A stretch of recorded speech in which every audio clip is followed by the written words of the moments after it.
Jamie Love, Anthony Liggins. I see you out there. Dr. Greta Goff. Y'all hang in there with me for just a few minutes. I'm going to let a few more people join. This is kind of spontaneous and off the cuff, but I really want you all to hear this. So stay tuned for just a few minutes. We're going to let a few more people log on here. Thank you so much for being there. And we're also streaming this live on a couple of other of my social media outlets. Unbreakable Ivy, I see you. Felicia, how you doing? Hey, Joan, how you doing? Hang in there with me for just a minute. You would certainly be interested in what I have to say here in just a moment. And thank you for joining and tuning in.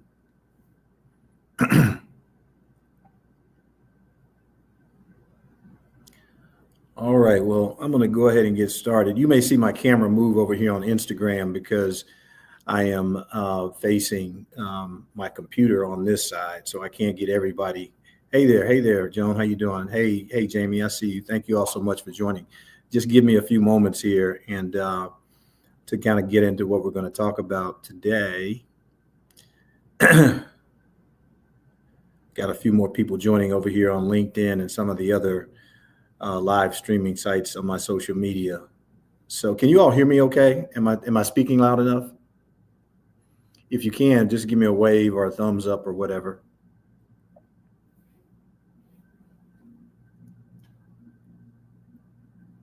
I'm going to turn my volume up here just a hair bit. There we go. Cool. All right. So today is really an exciting day for me and for my entrepreneurial ventures at PRIMO Health Partners. Most of you know that probably about 5 or 6 years ago, I sort of went out on my own independent and started my own business and got into healthcare staffing as well as healthcare telemedicine. And today is really, really very exciting for me. But I need to sort of set the stage for you just a little bit, if I may, and have you understand a little bit about what this journey has been about for me. It's very personal, but it's also very professionally sort of satisfying. And personally, many of you know that I come from a real small town in southern Missouri. I went to college and medical school here in Kansas City and then went to Atlanta and had a fantastic cardiovascular career at Emory University and then at Wellstar and now out here independent. Hey, Geneva Hudson, how are you doing? Thank you for joining us. I want to tell you a story that happened to me about several months ago. I won't mention names. I won't mention places because I don't want to violate anybody's HIPAA. But this is really near and dear to my heart because it's very, very personal, but also related to my profession. As you all know, I'm a heart surgeon. And several months ago, as I've traveled around the country doing heart surgery, I generally arrive at wherever I'm going on a Sunday night, and I show up at the hospital on Monday morning to sort of start my usually a week or two wherever I'm going. Well, in this particular case, it was not unlike a lot of other cases. I went in Monday morning and connected with the team and let them know I was there, made rounds, and sort of got settled in. Later in the day, I got called to do a consultation on a patient that needed bypass surgery. Fairly common. It's what we do mostly in my business. And typically the way that works is that you get a consultation and oftentimes a physician's assistant or a nurse practitioner or someone will go in before you to kind of give you a preview of what's going on with the patient and kind of give you some understanding of sort of the highlights, what's happening, what's going on here. Is there anything I need to be acutely aware of? And then usually I'll either go back with them or I'll go back on my own and sit down and talk to the patient, review everything, confirm everything, of course, that I need to confirm before we make a decision for surgery. In this case, we made a decision to go to surgery. And that was the next morning on hello there, Naya, welcome aboard. We made the decision to go to surgery the next day, routine surgery. I went in and got patient ready. We went ahead and did the bypass surgery and did 3 bypasses, something I've done literally God knows how many thousands of times. There was nothing unusual about it. The patient did very well. Took him to the ICU, and later that afternoon, I got the call that my patient was not moving his left side. Seen this before. It usually is kind of one of the first things that we think about. Think about when a patient's post-op after surgery, maybe they had a stroke. So he wasn't moving his left side. So we do what we call a code stroke. Some hospitals call it something different. We really make a big deal about it these days because if the patient is having a stroke related to an embolus or a clot that's traveled up to the brain while they were asleep in heart surgery, if the neurovascular interventionalist can go in there and pull that clot out, then I've seen some really dramatic responses and they completely recover. And so that's why we make a big deal about it when patients present this way. Or after surgery, you're trying to wake them up and they can't move one of their extremities. So we do the code stroke, and the very first CAT scan comes back on this patient, and it shows that he has a brain tumor in the pituitary gland, sitting, probably about 5-6 centimeters behind right the middle of the brow, and most of us is the pituitary gland. That gland helps regulate hormonal balance in your body. And occasionally, if you do a scan, you'll see what they call a pituitary adenoma. And oftentimes, they're incidental findings. They're not cancer. So when I use the word tumor, I'm not talking about a cancer that's attaching itself to things and invading. It's not that. I was like, oh, wow. That's pretty dramatic. I would never have suspected it. It's not a part of our routine workup to go and do a brain scan on everybody who's having open heart surgery. So it's kind of like, doggone it.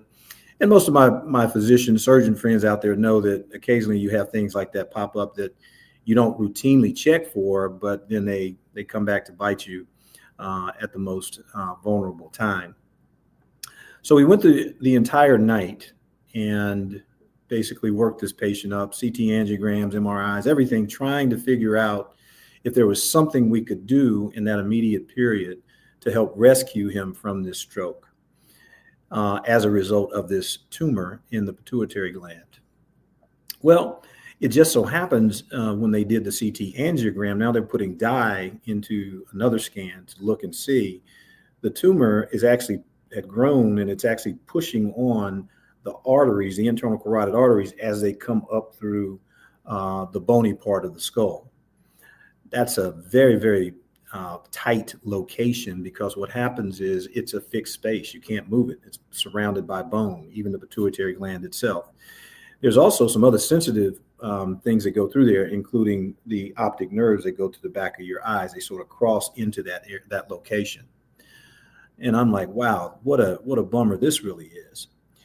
So I had kept the wife up to date in terms of, what was going on. But I didn't call her back after the patient we discovered the tumor. I waited till we got all of the information. I said, well, it's 3-4 o'clock in the morning. I'll wait till and a later hour in the morning to call. So I called probably around 7:30, 8 o'clock. And I said, ma'am, it's unfortunate. Your husband's had a stroke, but he's also got a brain tumor in his pituitary gland. And almost before I could get out the word tumor, she said, oh my God, we forgot. I'm just going to pause right there. Yes, now I wasn't surprised. I'm just pausing for you because I'm sure you all are like, what? How could they forget? Well, here's the reality. None of us can remember that stuff. None of us. It is all superfluous. I mean, especially if you have a lot of medical problems going on. It happens every single day. So I wasn't surprised that they'd forgotten. I was disappointed, however, that nowhere in the record in this particular hospital was there anything about him having a brain tumor. So, but the wife certainly indicated that, yeah, we knew about this. And in fact, we were told 3 or 4 years ago when this was discovered as a result of him having headaches, that it's just a pituitary adenoma. It's non-functioning, meaning it's not putting out any hormones or causing any other problems or difficulty, that They would do nothing about it. We just follow it along. And as long as he wasn't having visual disturbances or changes, seeing double, because remember I said the optic nerves cross in that same location, that there's nothing to do. It's in a sensitive location of the brain. It's one of those things that, it's a little nodule here, nodule there, but in that location, if you just go after it because it's a nodule that's not causing a problem, you can create a lot of problems. I already talked about the thing compressing on the arteries that supply blood flow to the brain. Well, it just so happens that after she told me that, I went back into his chart and started digging around looking to see if I could find, where did we miss this? How could we have missed this? It wasn't in the chart. It wasn't in the chart, at least at that hospital. Okay. So he's on, this hospital is on what we call the EPIC, electronic health record system. And there's a little button in the upper corner in most of these charting systems. On the EPIC system, they call Care Everywhere. And so the wife had indicated that he wasn't seen at this particular hospital where he had his heart surgery. He was seen at another hospital that wasn't quite far away, perhaps maybe 2 miles away. And that's where he was evaluated for the brain tumor and told that, he didn't need any surgery unless it caused some difficulty with his vision or if the headaches had gotten worse, but that they would follow it along. So I went into the Care Everywhere and started to look around. The first thing I was looking for was a CAT scan to see if, this tumor was actually there. And sure enough, it was there about 2 to 3 years prior to that, about half the size that it was now. And 2 to 3 days later, or actually it was a little bit longer than that, probably about a week to 10 days, there was a note from a neurologist. The patient had seen a neurologist, and the neurologist had evaluated and said, it's a pituitary adenoma, non-functioning, and we'll just follow it up. And unless you have visual disturbances or some other problem, we probably will just leave it alone.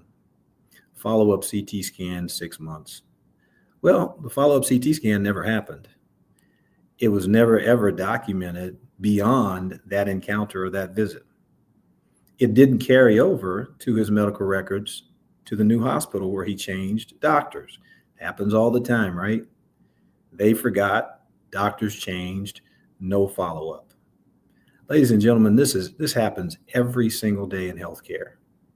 It is one of the most frustrating things that physicians and providers can go through because they don't have all the information. It's frustrating for you, but I want you to understand something, is that of all the hundreds of patients that I see in a week, a month, or whatever, I can't remember everything about everybody. Neither can other doctors who have even much higher volumes than that. They can't remember everything about everybody. So it becomes incumbent upon you to try to remember. Okay, yeah, but you have a lot of trust in the healthcare system because you think we've got it. I can't tell you the number of times I've been told, oh, doc, well, I asked the question, well, what's going on with you today? How can we help you? What's going on? Why are you here? Oh, doc, it's in the chart. You were able to read that, right? Yeah, I was able to read it, but I want to hear the story from you. I want to hear what you have to say about this. And so these kinds of very casual, seemingly innocuous conversations happen every single day. And oftentimes there's going to be there could potentially be something really, really serious going on that your doctor really needs to know about. In this case, we didn't know about it. We don't routinely hit the Care Everywhere button looking for things that perhaps we have no indication to go looking for. The incredible thing about this is that the amount of time it takes a physician to actually go and do this, you have no idea. I just told you that a PA or somebody goes out ahead of me. They're sort of scouting, doing reconnaissance, trying to get all the information because they know I've probably got to get on to the next patient. So they're going out doing reconnaissance, trying to find all they can to summarize what's going on with the patient so that I can go in and be very, very efficient. Now, I usually take my time in these situations if I'm going to operate on someone and really try to get to know as much as I can from the chart that I can deem, especially if I'm going to be operating on the patient. But in this case, we didn't. Here's the sad news. That patient died about 3 days later. He literally herniated his brain. There was so much swelling because the arteries inside were so compressed by the swelling from the tumor from the bypass that we did, or putting him on the bypass machine, that he was way too far gone for us to do anything about it. And so he died about 3 days later. That got me really, that case got me. Now, people often ask if people die from heart surgery. It's the nature of my business, and I've had people die, patients die. Luckily, I'm pretty doggone good at what I do, but it's the nature of our business. It's going to happen, okay? And so it really got me to thinking, this is 2024 when this happened, that we are still, as physicians and providers and nurses and healthcare personnel, still oftentimes searching for needles in a haystack when it comes to your healthcare. And so I decided that, this goes right along with who I am and my passion for trying to help people. Now, the interesting thing about this is I actually started on this quest to try to make things a lot more efficient. That's why we started our telemedicine business at PRIMO Health Partners. Really, and PRIMO stands for Professional Resource for Independent Medical Opinions. It's a platform that I created to allow or give patients a place to go to connect with specialists like myself. You've been given a diagnosis of a heart condition. You're like, wait a minute, the shock is gone. Now I'm at home. I want to go in and sort of talk to somebody. Well, you can come to our platform and we'll arrange to do that for you. Still not the greatest, because we still have to do a lot of, guess what? Needle in the haystack searching. Hey, can you get the records to us? How can, what happened here? What's your, things that you, guess what? Just like my patient with the brain tumor who had forgotten, you can't remember. Okay. Here is the good news. That's a really sad case, but here's the good news. Tomorrow, PRIMO Health Partners is launching its very first crowdfunding campaign. Yes, this is an investment and it's raising money. What are we going to do with that money?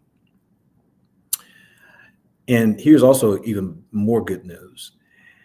We have been, because of the nature of our business and trying to make connecting patients with doctors much more efficient and timely in a virtual environment, we've already been on this quest for about 18 months, almost 24 months now, to figure out a way. And I think, ladies and gentlemen, that we are just about there to figuring out this riddle using a lot of common technology that's already available, but not being applied in this manner. But we're almost there. Now, I committed to doing this, probably about 5 or 6 years ago, and have committed a lot of my own funds to get our business where we are today. But today, or tomorrow at least, I need your help. I need your help. I'm asking you to consider doing one or all of 3 things. 1, invest in our company. This is a crowdfunding campaign. It's through StartEngine, which essentially they basically take all the funds and they make it a lot easier to transact for you and me. I wouldn't be able to transact this way with all of you. There's not enough money in the world, because everybody has to have a contract. Everybody has to sign off, and that would be very, very inefficient. So StartEngine is a great platform for small businesses like ours to raise funds. So number 1 is invest if you can. The shares start at $10. The minimum investment is $100. That's number 1. Number 2, advice. I'm open. Most of you have a lot of you have my cell phone. A lot of you who are on here right now, I know over half of you have my cell phone. Give me advice. If you know people in the startup business who are in private equity, venture capital, those areas, that we can talk to and perhaps even gain some knowledge or influence, let us know. Share the information among your networks. So number 1, invest. Number 2, advice. Number 3, and this is one that all of you can do, is advocate support. So how do you do that? You take a video like this, you like it, you share it, you comment on it, you say, hey, look, I know Dr. Cooper. This is a good guy. And, there's nothing scammy here about anything. This is all about trying to make healthcare much better for all of us. So we're on the cusp at PRIMO Health Partners of developing some technology that is going to be a game changer when it comes to detecting unsolved riddles, like someone having a brain tumor, compressing arteries before they go to open heart surgery. We will be able to detect that before it even happens and perhaps save lives. So I'm asking you, tomorrow, be on the lookout. It's going to be posted on all of my social media.